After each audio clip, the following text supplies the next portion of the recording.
Hello everyone. Today we are going to start the first chapter of science for the student of class 7, that is nutrition in plants. So first of all we should know the meaning of nutrition. What do you mean by nutrition? Nutrition means it is the process by which the living organism takes in the food and utilize it to survive. It means, as we all know that all the living organisms need for their survival. As we know that food is needed for the survival. Food is needed for the survival. खाना हमें चाहिए होता है जिंदा रहने के लिए, और फूड लेने के प्रोसेस को ही हम कहते हैं न्यूट्रिशन बोलते हैं, ठीक है। और फूड से हमको क्या मिलती है? फूड से हमको एनर्जी मिलती है। एनर्जी, फूड से एनर्जी मिलेगी और एनर्जी से हम क्या करेंगे? हम अपना कोई भी काम कर सकेंगे, ठीक है। ठीक, और जो स्पेशल सब्सटेंस, जो फूड के अंदर जो स्पेशल सब्सटेंस होते हैं जो कि हमें एनर्जी प्रोवाइड करते हैं, they are called as nutrient. They are called as nutrient. So तो पहले चैप्टर में हम लोग पढ़ने जा रहे हैं न्यूट्रिशन इन प्लांट्स। प्लांट लोग में न्यूट्रिशन कैसे होता है, कैसे वो अपने खाने को अपनी बॉडी के अंदर लेते हैं और कैसे वो सर्वाइव करते हैं। तो स्टार्ट करते हैं पहले चैप्टर को। तो हमको पता है फूड क्या होता है, एक बेसिक नीड होती है हर एक लिविंग ऑर्गेनिज्म की। फूड क्या होती है? It is the basic need of every living organism. Without food we can not survive. खाने के बगैर हम सर्वाइव नहीं कर सकते। फूड हमारे सर्वाइवल के लिए रिस्पॉन्सिबल है। साथ ही साथ फूड जो हम खाते हैं उससे हमको एनर्जी मिलती है। जब एनर्जी मिलेगी तो उससे हम क्या करेंगे? अपने सारे काम को कर सकेंगे। अब जो फूड, जो ऐसे सब्सटेंसेस जो हमको एनर्जी प्रोवाइड करते हो, ऐसे फूड के सब्सटेंसेस जो हमको एनर्जी प्रोवाइड करते हैं, उनको हम बोलते हैं न्यूट्रिएंट। उसको क्या बोलते हैं? न्यूट्रिएंट बोलते हैं। क्या बोलते हैं? न्यूट्रिएंट बोलते हैं। ऐसे सब्सटेंस जो हमको एनर्जी प्रोवाइड करते हैं, they are called as nutrient. तो न्यूट्रिएंट के बारे में जान लेते हैं। न्यूट्रिएंट क्या होते हैं? These are certain substances which are present in the food. ये कुछ सब्सटेंसेस होते हैं जो कि खाने के अंदर प्रेजेंट होते हैं, जो कि हमको रिस्पॉन्सिबल करते हैं। They are responsible for the survival of the living organisms. It means food के अंदर कुछ तरह के पदार्थ होते हैं, कुछ तरह के सब्सटेंसेस होते हैं, कुछ तरह के सब्सटेंसेस होते हैं which are present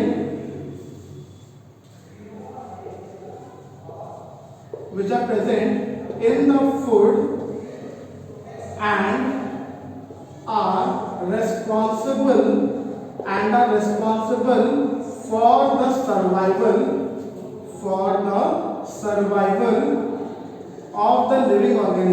of the living organism.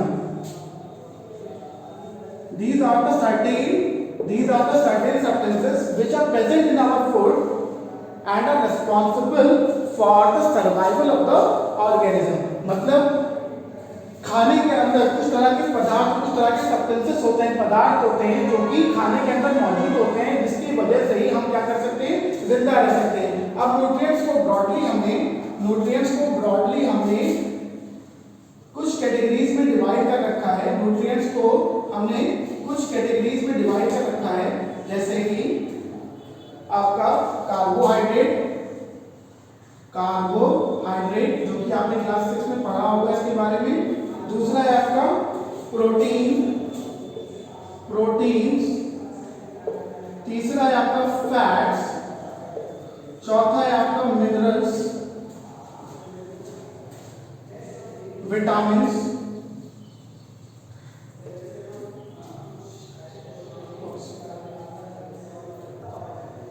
तो न्यूट्रिशन क्या होता है? न्यूट्रिशन एक प्रोसेस होता है जिससे लिविंग ऑर्गेनिज्म खाने को अपने बॉडी के अंदर लेते हैं और वो सर्वाइव करते हैं। और जो सब्सटेंस न्यूट्रिशन प्रोवाइड करते हैं उनको बोलते हैं न्यूट्रिएंट बोलते हैं। क्या बोलते हैं? न्यूट्रिएंट बोलते हैं। They are called as nutrient, ठीक है। न्यूट्रिएंट क्या होते हैं? These are the certain substances which are present in the food and are responsible for the survival of the living organisms. Nutrient वो सब्सटेंसेस होते हैं जो कि खाने के अंदर प्रेजेंट होते हैं और वही रिस्पॉन्सिबल होते हैं हमको जिंदा रहने के लिए। अब न्यूट्रिएंट को हमने ब्रॉडली इन कैटेगरीज में डिवाइड किया है, that is carbohydrate, proteins, fat, minerals, vitamins और एक और है आपका one more is there that is water. एक और है जो आपका water. These are the 6 nutrients which are present in our food and in order to survive we need these nutrients। ठीक है, अब आते हैं न्यूट्रिशन के बारे में। न्यूट्रिशन क्या होता है? एक प्रोसेस होता है जिसमें लिविंग ऑर्गेनिज्म खाने को अपनी बॉडी के अंदर लेता है और वो सरवाइव करता है। ठीक है, अब डिपेंड आप देखते हैं वो कौन कौन से मोड ऑफ न्यूट्रिशन होते हैं। What are the different modes of nutrition? What are the different modes of nutrition?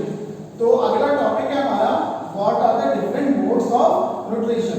अब न्यूट्रिशन हम कितने प्रकार से ले सकते हैं, कौन कौन से मोड होते हैं जिससे हमें न्यूट्रिशन मिलता है? आप देखिए जो पहला मोड है हमारा, अगला टॉपिक है हमारा मोड ऑफ न्यूट्रिशन। अगला टॉपिक है हमारा मोड ऑफ न्यूट्रिशन। अब न्यूट्रिशन को ब्रॉडली हमने दो मोड में डिवाइड कर रखा है। दैट इज नंबर 1 इज, अब देखिए मोड ऑफ न्यूट्रिशन। अब ऑर्गेनिजम्स को हमने ब्रॉडली दो कैटेगरी में डिवाइड कर रखा है on the basis of mode of nutrition. Organisms को हमने डिवाइड कर रखा है दो कैटेगरीज में। आर ब्रॉडली क्लासिफाइड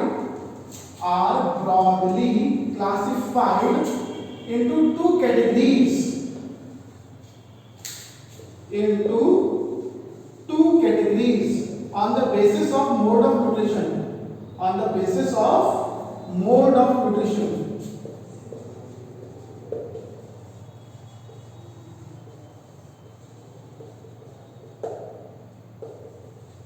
ठीक है, ऑर्गेनिजम्स को हमने दो कैटेगरी में डिवाइड कर रखा है। किसके आधार पर? न्यूट्रिशन के आधार पर, किस प्रकार से वो खाने को अपनी बॉडी के अंदर लेते हैं। तो पहला ऑर्गेनिज्म होता है ऑटोट्रॉफ ऑर्गेनिज्म। दैट इज पहला ऑर्गेनिज्म कौन सा हमारा? Autotrophic organism. Autotrophic organisms. अब देखिए ऑटोट्रॉफिक ऑर्गेनिजम्स कौन ऑर्गेनिजम्स होते हैं? Autotrophic organism are those organisms which have the ability to synthesize their own food। ऐसे ऑर्गेनिजम्स जिनके अंदर क्षमता होती है अपना खाना स्वयं बनाने की, अपना खाना खुद बनाने की क्षमता होती है, वो कहलाते हैं ऑटोट्रॉफिक ऑर्गेनिजम्स। ठीक है, मतलब they can prepare their own food. Autotrophic organism are those organism which can prepare their own food। ऐसे ऑर्गेनिज्म जो अपना खाना स्वयं बना सकते हैं, they are called autotrophic organism. और सेकंड जो ऑर्गेनिज्म है हमारा, second type of organism is heterotrophic organism. Second type of organism is heterotrophic organism. Second type of organism is heterotrophic organism.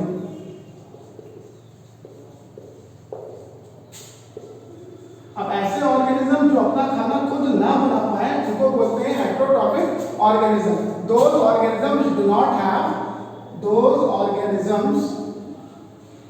which do not have the ability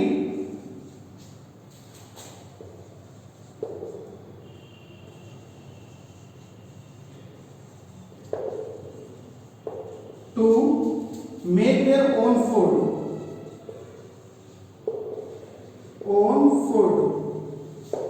अब देखिए organisms को हमने दो category में divide कर रखा है on the basis of mode of nutrition. Nutrition के आधार पर ऑर्गेनिजम्स को दो कैटेगरी में डिवाइड कर रखा है। Number 1 is autotrophic nutrition. Number 1 is autotrophic organisms. ऐसे ऑर्गेनिज्म जो अपना खाना खुद बना लेते हैं उनको बोलते हैं ऑटोट्रॉफिक ऑर्गेनिज्म। और नंबर 2 है हेटेरोट्रॉफिक ऑर्गेनिज्म। हेटेरोट्रॉफिक मतलब हुआ ऐसे ऑर्गेनिज्म जो कि दूसरे ऑर्गेनिजम्स के ऊपर डिपेंड करेंगे, मतलब अपना खाना खुद नहीं बना पाएंगे, they will depend upon other organism for their food. They are called heterotrophic organisms. अब देखिए इसके एग्जांपल देख लेते हैं। जितने भी ग्रीन प्लांट्स होते हैं they are all green plants are autotrophic। all green plants are autotrophic।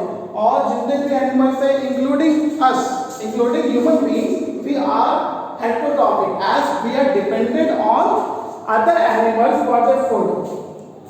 क्योंकि हम लोग दूसरे ऑर्गेनिजम्स के ऊपर डिपेंड करते हैं, जैसे कि हम लोग ग्रीन प्लांट्स के ऊपर डिपेंड करते हैं, हम लोग दूसरे एनिमल्स के ऊपर डिपेंड करते हैं अपने खाने के लिए, तो हम लोग इस कैटेगरी में आएंगे, हम लोग हेटेरोट्रॉफिक ऑर्गेनिजम्स की कैटेगरी में आएंगे, एनिमल्स, ठीक है, humans, these are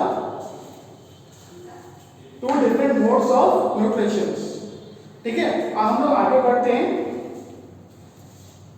next topic की ओर बढ़ते हैं कि प्लांट अपना खाना कैसे बनाते हैं। अब देखिए यहाँ पे हमने आपसे बात की कि ग्रीन प्लांट जो होते हैं वो अपना खाना खुद बना लेते हैं। अब ग्रीन प्लांट अपना खाना खुद कैसे बना लेते हैं तो इसके बारे में हम लोग जानेंगे।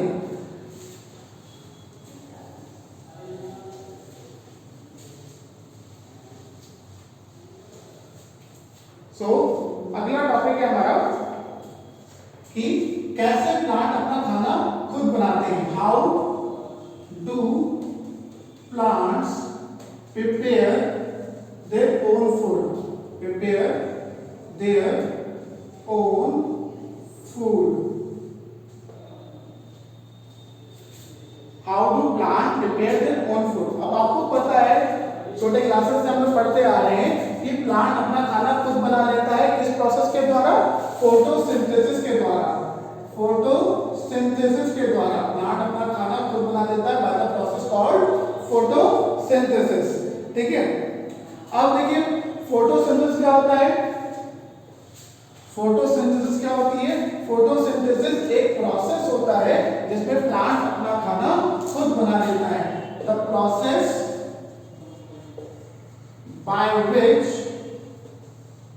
plants can make their own food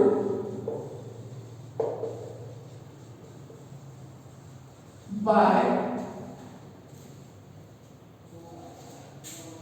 with the help of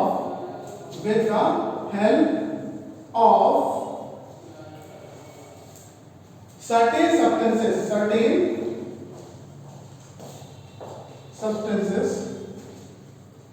with the help of certain substances, ठीक है। आप देखिए वो सर्टेन सब्सटेंसेस क्या हैं, वो सर्टेन सब्सटेंसेस, देखिए फोटोसिंथेसिस क्या होता है, एक प्रोसेस होता है जिसमें प्लांट अपना खाना खुद बना लेता है कुछ सर्टेन सब्सटेंसेस की सहायता से, कुछ सब्सटेंसेस की सहायता से अपना खाना खुद बना लेता है। अब वो सर्टेन सब्सटेंसेस है क्या, अब वो है वाटर है, वाटर की सहायता से खाना बना लेगा, कार्बन डाइऑक्साइड की सहायता से, कार्बन डाइऑक्साइड की सहायता से, साथ ही साथ सनलाइट वेरी इंपॉर्टेंट, ठीक है, सनलाइट से ही फोटोसिंथेसिस होगी, ठीक है। अगला आपका mineral phase, last one is chlorophyll, अब इन सब के बारे में हम लोग जानेंगे क्लोरोफिल क्या है, ठीक है। अब देखिए तो आपको यहाँ पे समझ में आ गया होगा कि प्लांट अपना खाना खुद से बना लेता है इस प्रोसेस के द्वारा, फोटोसिंथेसिस के द्वारा, किसके द्वारा, फोटोसिंथेसिस के द्वारा, फोटोसिंथेसिस के द्वारा, ठीक है। अब फोटोसिंथेसिस में क्या होता है, प्लांट अपना खाना खुद बना लेता है कुछ सब्सटेंसेस को यूटिलाइज करके, कुछ सब्सटेंसेस की सहायता से अपना खाना खुद बना लेता है। वो सब्सटेंसेस कौन से, वाटर है, कार्बन डाइऑक्साइड है, सनलाइट है, मिनरल है और आपका क्लोरोफिल है, ठीक है।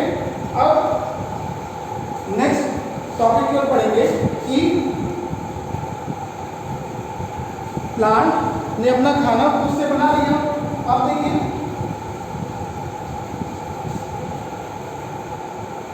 अब यहाँ पे कुछ टर्म्स आए हैं जैसे कि क्लोरोफिल, एक टर्म आया है आपका क्लोरोफिल। अभी क्लोरोफिल क्या होता है, chlorophyll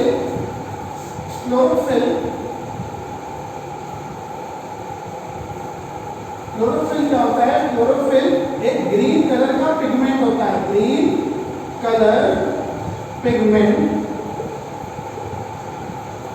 found in the leaves of the plant, plant की पत्तियों में हरे कलर का एक पिगमेंट होता है, उसको कहते हैं हम लोग क्लोरोफिल कहते हैं, ठीक है। अब इस क्लोरोफिल का काम क्या होता है, क्लोरोफिल क्या करता है, क्लोरोफिल करता क्या है, क्लोरोफिल सनलाइट को ट्रैप करता है। ये क्या करता है? सनलाइट को एब्जॉर्ब करता है, ट्रैप करता है, सनलाइट को ट्रैप करता है, ठीक है। और इसी सनलाइट को ट्रैप करने से ग्रीन प्लांट फोटोसिंथेसिस प्रोसेस को करते हैं, ठीक है। क्लोरोफिल ने क्या किया? क्लोरोफिल ग्रीन कलर का पिगमेंट होता है, ये सनलाइट को ट्रैप करेगा, सनलाइट को ट्रैप करने के बाद प्लांट अपना खाना बनाने लगेगा, ठीक है। और इन सबको यूटिलाइज करके कार्बन डाइऑक्साइड को यूटिलाइज करेगा, वाटर को यूटिलाइज करेगा और मिनरल्स को भी यूटिलाइज करेगा। इसको मिनरल्स कहाँ से मिलेंगे? इसको मिनरल्स मिलेंगे फ्रॉम द रूट्स, ठीक है, from the soil, sorry from the soils, soil से इसको न्यूट्रिएंट मिनरल्स मिलेंगे इसको, ठीक है। अब देखिए, अब प्लांट ने खाना तो बना लिया, अब खाना प्लांट में बनता कहाँ पर है? प्लांट में खाना बनेगा कहाँ पर? तो प्लांट में खाना बनेगा लीव्स में, ठीक है, ठीक है। अब प्लांट ने खाना तो बना लिया, फोटोसिंथेसिस कर लिया, मतलब खाना बन गया। अब खाना बनने की जगह होती है, जैसे हमारे घर में खाना कहाँ बनता है? ऑब्वियसली किचन में बनता है। इसी तरीके से प्लांट में खाना कहाँ बनेगा? प्लांट में खाना बनेगा उनकी लीव्स में, और इसकी वजह से लीव्स को हम बोलते हैं किचन या फिर फूड फैक्ट्री भी बोलते हैं, ठीक है। क्या बोलते हैं? किचन बोलेंगे या फिर food factory of the cell बोलेंगे। तो लीव्स हम पढ़ने आ रहे हैं, प्लांट में खाना तो बन गया, अब वो बनेगा कहाँ पर? Where does the food make in the plant, ठीक है। तो leaves are the food factories, are the food factories of the plant. Plant के food factories कौन होते हैं? That is, they are the leaves. They are the leaves which are under the food factories of the plant. तो क्यों कहते हैं food factory? इनको क्यों कहा जाता है? Because leaves में ही क्या बनता है? प्लांट का खाना बनता है। Because they are known as food factory of the plant because it is the place where the food is prepared, यही वो जगह होती है जहाँ पर खाना बनता है। इसी वजह से प्लांट लीव्स को हम लोग कहते हैं food factories of the plant, ठीक है। उसके बाद अब प्लांट तो खाना बना रहा है, जब हम लोग भी खाना बनाते हैं तो कुछ ना कुछ सब्सटेंसेस हम लोग कहीं ना कहीं से लेकर के आते हैं, कुछ रॉ मटेरियल्स रिक्वायर्ड होता है। खाना बनाने में भी कुछ रॉ मटेरियल्स रिक्वायर्ड होगा। जैसे हम लोग कुछ भी बना रहे होंगे तो कुछ हमें रॉ मटेरियल्स चाहिए होंगे। तो इसी तरीके से लीव्स को भी खाना बनाने के लिए कुछ सर्टेन रॉ मटेरियल्स की आवश्यकता होती है, कुछ रॉ मटेरियल्स की आवश्यकता होती है। और रॉ मटेरियल्स है क्या क्या? वो रॉ मटेरियल्स कौन कौन से हैं? अब पहले देख लेते हैं रॉ मटेरियल्स वो कहाँ से ऑब्टेन करता है। पहले देख लेते हैं वो रॉ मटेरियल कहाँ से ऑब्टेन करता है। अब raw materials are obtain from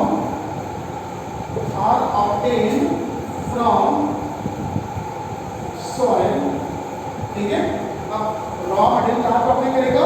soil से ऑब्टेन करेगा, और साथ ही साथ कहाँ से ऑब्टेन करेगा? फ्रॉम द एनवायरनमेंट, जो हमारा एटमॉस्फेयर होगा, that is from the environment. Environment से भी वो क्या करेगा? ऑब्टेन करेगा रॉ मटेरियल्स को, ठीक है, ठीक। अब देखिए, अब लीव्स को खाना बनाने के लिए कुछ रॉ मटेरियल की आवश्यकता होगी। वो रॉ मटेरियल्स क्या होंगे? आपके वाटर होगा रॉ मटेरियल, ठीक है, सनलाइट होगी, ठीक है, और आपका होगा कार्बन डाइऑक्साइड होगा। ये तीन रॉ मटेरियल्स रिक्वायर्ड होते हैं प्लांट को खाना बनाने के लिए, मतलब फोटोसिंथेसिस होने के लिए। These are the three raw materials which are required for the process of photosynthesis to begin, ठीक है। अब देखिए, वाटर को कहाँ से प्राप्त होगा? वाटर उसको सॉइल से ऑब्टेन होगा। Water obtain from the soil, तो आपको पता है सॉइल के नीचे क्या है? वाटर है। सनलाइट वो सन से ऑब्टेन करेगा, और इसको कौन ट्रैप करेगा? इसको क्लोरोफिल ट्रैप करेगा। सनलाइट का एब्जॉर्ब कौन करेगा? क्लोरोफिल, जो कि ग्रीन कलर का क्या था? पिगमेंट था, ठीक है। और CO2 उसको मिलेगा एटमॉस्फेयर से, CO2 एटमॉस्फेयर से उसको मिलेगा। ठीक है, अब बारी बारी जानते हैं कि वाटर को कैसे ट्रांसपोर्टेशन होता है, वाटर का ट्रांसपोर्टेशन कैसे होता है प्लांट में।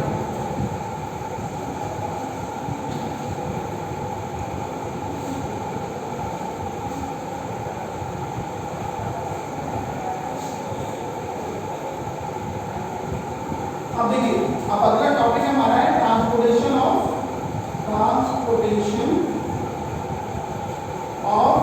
Water and minerals. अब वाटर को और मिनरल्स को कैसे ट्रांसपोर्टेशन होता है। अब वाटर का कनेक्ट होता है आपके रूट में, सॉइल के नीचे। अब सॉइल से प्लांट के ऊपरी पार्ट्स तक कैसे वाटर का ट्रांसपोर्ट होगा, और साथ ही साथ जो मिनरल्स होंगे उनका ट्रांसपोर्टेशन किस तरीके से होगा। सॉरी, अब देखिए, अब जो रूट होती है प्लांट की जो रूट्स होती हैं वो एब्जॉर्ब करेंगी वाटर को फ्रॉम द सॉइल। जो रूट होगी they will absorb water from the soil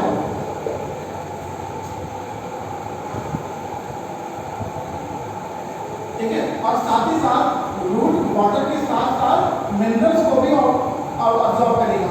water and minerals, water and minerals, water के साथ साथ मिनरल्स को भी क्या करेगा, अब्सॉर्ब करेगा सॉइल से।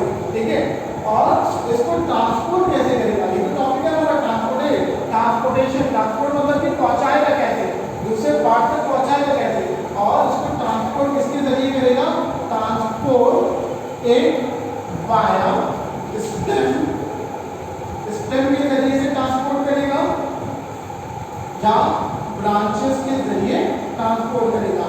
दूसरे पार्ट्स, प्लांट के पार्ट्स तक कैसे ट्रांसपोर्टेशन होगा, स्टेम के जरिए और ब्रांचेस के जरिए ट्रांसपोर्टेशन होगा। ठीक है, अब देखिए,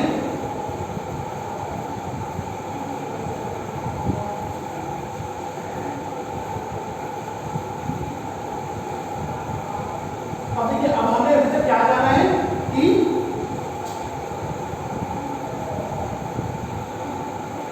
अब देखिए फोटोसिंथेसिस के बारे में हम लोग पढ़ रहे थे। अब यहाँ पे ट्रांसपोर्टेशन हो गया वाटर मिनरल्स का, रॉ मटेरियल्स के बारे में भी जान लिया। अब हम लोग जानते हैं फोटोसिंथेसिस के बारे में डिटेल में जानेंगे। इसके बारे में फोटोसिंथेसिस के बारे में डिटेल में जानेंगे।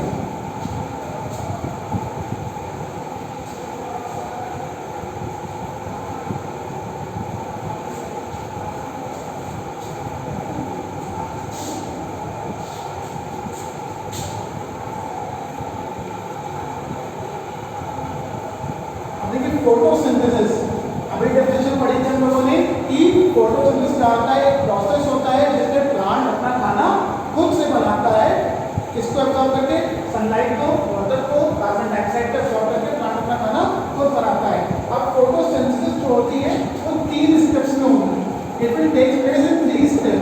फोटोसिंथेसिस जो होगी वो 3 स्टेप्स में होगी। और उसका जो पहला स्टेप है वो है सनलाइट को एब्जॉर्ब करना, सनलाइट को एब्जॉर्ब करना, absorption of sunlight, absorption of sunlight bye chlorophyll. आपको बताया था क्लोरोफिल का काम क्या होता है, सनलाइट को क्या करता है, ट्रैप करता है या फिर एब्जॉर्ब करता है। तो क्लोरोफिल क्या करेगा, सनलाइट को एब्जॉर्ब करेगा। उसके बाद आप देखिए, उसने लाइट को एब्जॉर्ब किया, मतलब उसके पास लाइट एनर्जी आ गई। अब लाइट एनर्जी को कन्वर्ट किसमें करेगा, केमिकल एनर्जी में। कन्वर्जन ऑफ सेकेंड स्टेप जो होगा वो होगा कन्वर्जन ऑफ लाइट एनर्जी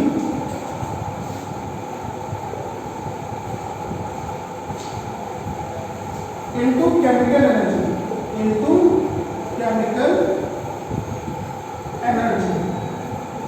दूसरा स्टेप क्या था, लाइट एनर्जी को केमिकल एनर्जी में कन्वर्ट करेगा और साथ ही साथ पानी को किसमें तोड़ेगा, हाइड्रोजन में और ऑक्सीजन में तोड़ेगा। एंड स्प्लिटिंग ऑफ वाटर इन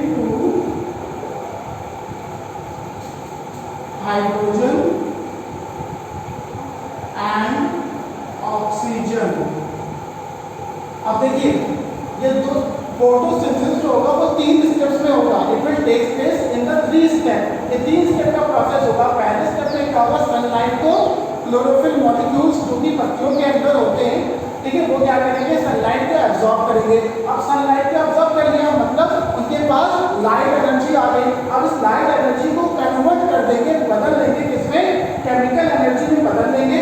और साथ ही साथ जो वाटर इन्होंने रूट से जो एब्जॉर्ब किया था वाटर, उसको क्या करेंगे, उसको तोड़ देंगे, किसमें, हाइड्रोजन और ऑक्सीजन में। उसके बाद जो तीसरा स्टेप होगा, जो तीसरा स्टेप होगा वो होगा आपका, तो तीसरा स्टेप होगा,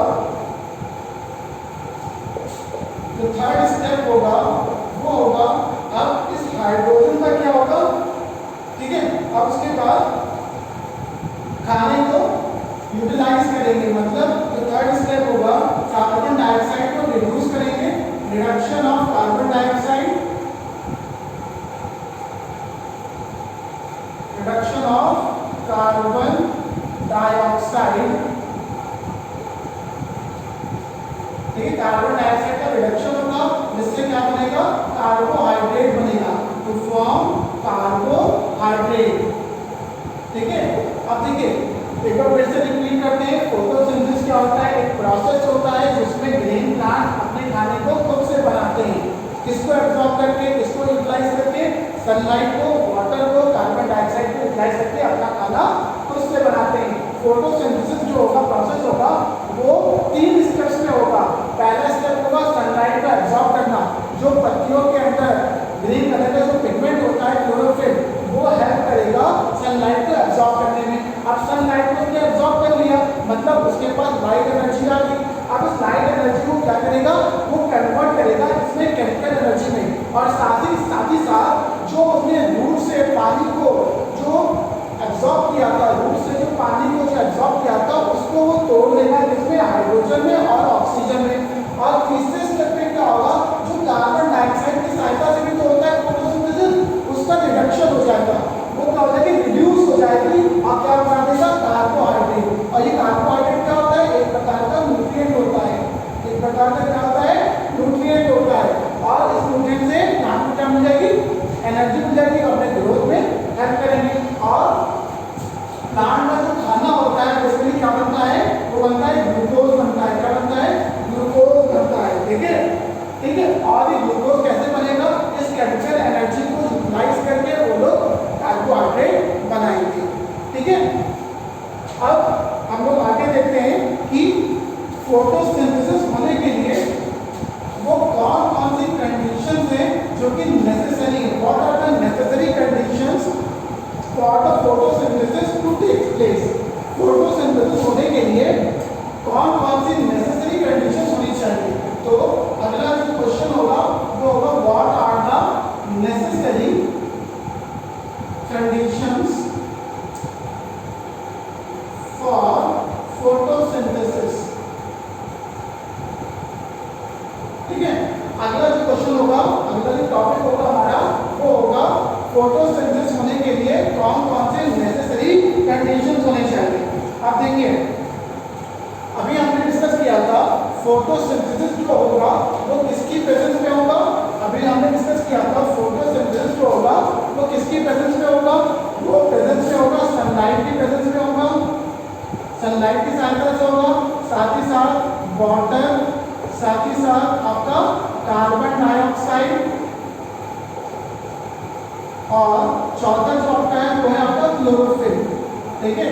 these are the necessary conditions for the photosynthesis to take place. These are the necessary conditions for the photosynthesis to take place. तो क्या क्या है कि सनलाइट है, वाटर है, कार्बन डाइऑक्साइड है और क्लोरोफिल है।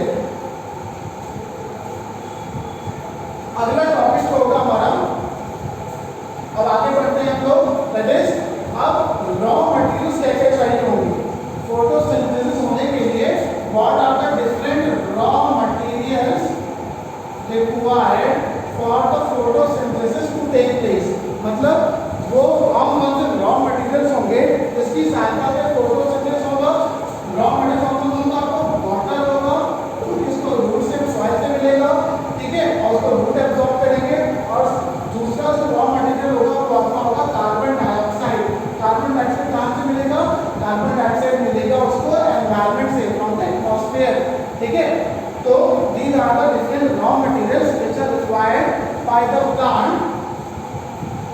The process of photosynthesis to take place.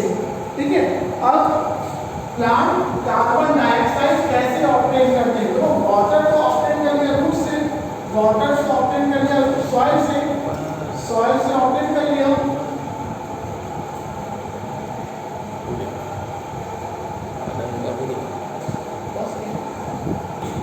तो रॉ मटेरियल्स क्या क्या होते हैं? रॉ मटेरियल वाटर होता है,